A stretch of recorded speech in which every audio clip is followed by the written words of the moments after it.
yeah. tonight of the 7 is the very first speech that Megan will be giving, and it is called The Icebreaker.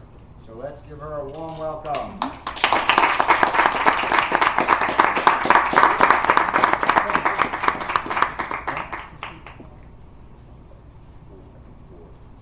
So I'm pretty sure the best part about doing the icebreaker speech is that I didn't have to come up with a title. So that was very nice. My name is Megan Bhatia. I am thrilled to be here with you today for so many reasons, which I will get into. One of which is that standing before you here, you have a very curious person. And I'm here to bet that all of you are very curious people as well. I think there's something that ties us together, standing in this room as adults, putting ourselves back into the classroom situation, because we are all here to grow and learn. So I'm very much in that same mold. I'm here to grow and learn, extremely curious about not only life in general, but what is there left to learn? How can I continue to grow? And as I grow and learn, I'm starting to realize more and more that I have a very big calling into the realm of training and being with people. So I not only do it with my day-to-day job, which I'll talk to you a little bit more about, but it's something that I like to craft for myself. So as you're listening to me here today, and as we go forward in the future, I would love for you to hold a space for me in that I really want to build this skill, and the feedback that you have and everything that you'll share with me will truly help me to grow and become the person I want to become every day. So that being said, I'll tell you a little bit more about my past. Everybody I think was a curious child. As we're born, we're in this world, we don't understand anything, we're learning. And I think curiosity is innate in all of us. We look at something, we're a little kid, and pick up a little bug, and we're exploring it and looking at it, or at least I was. I don't know if everybody liked bugs and frogs as much as I did, but really looking at what is this thing? How is it alive? How is it moving? And that, I think, is innate. But as we get older, somehow we start to feel like there's a right answer. We take a test in school, get back with red marks on it. Oops, I'm not going to try that again. I wasn't right. And we're kind of brought up to think that there's one way to look at the world. And I think as I've gotten older, somebody recently called me an adult learner, and I actually originally thought that was an insult. Adult learner? Are you saying I didn't learn it as a kid? But I later found out that it was actually a compliment in the fact that I'm an adult and I still want to learn. Why is that weird? Why is that weird? I don't know. I still don't understand this.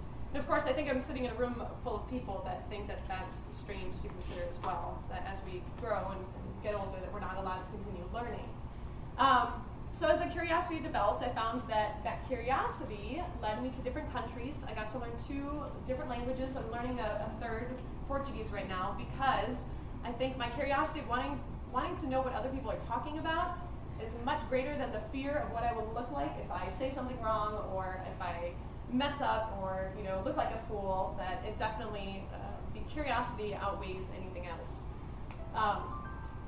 So my curiosity has brought me to places like Belgium. Curiosity has brought me to Barcelona, where I studied abroad in college, and I ended up learning Catalan, another language there, just because. It has brought me to different parts of the world as I work with high school exchange students now, and I have the ability to go with my company. We were just in Argentina last month, visited a couple friends in Brazil, and this curiosity has really filled me, and I want to continue to fill it and actually foster that in other people, which brings me to present day and what it is that I do on a day-to-day basis.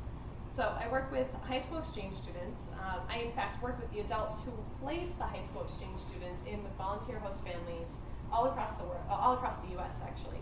And I would love to think in my small world that it's a drop in the pond, or a drop in the water, and the waves ripple out, because not only does it instill curiosity, hopefully, in the host family, but also in the people that the exchange student meets, in the high school. And maybe those high school students get curious about, let's say they're hosting a student from France, and other high school students are looking at this exchange student from France thinking, all right, where's France? I want to go to France. They speak a different language. Maybe I could do that.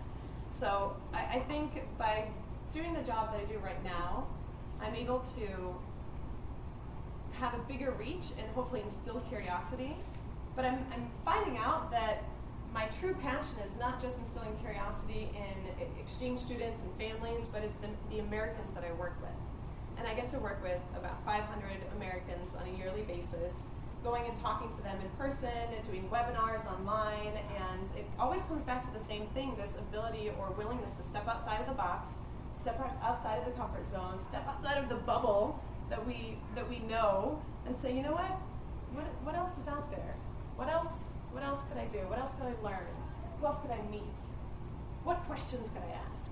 So that's where I am right now. I don't know where my career is going exactly. I don't know if I'll ever know, but I do know that I will continue to put myself out there, and that with your help, I will be able to express myself in a manner that helps me to connect to the people around me, and maybe instill a little curiosity in them and get them out exploring the world and asking those questions and being that little kid again, and opening up and looking at the little frog in the hands and then hopefully letting it go.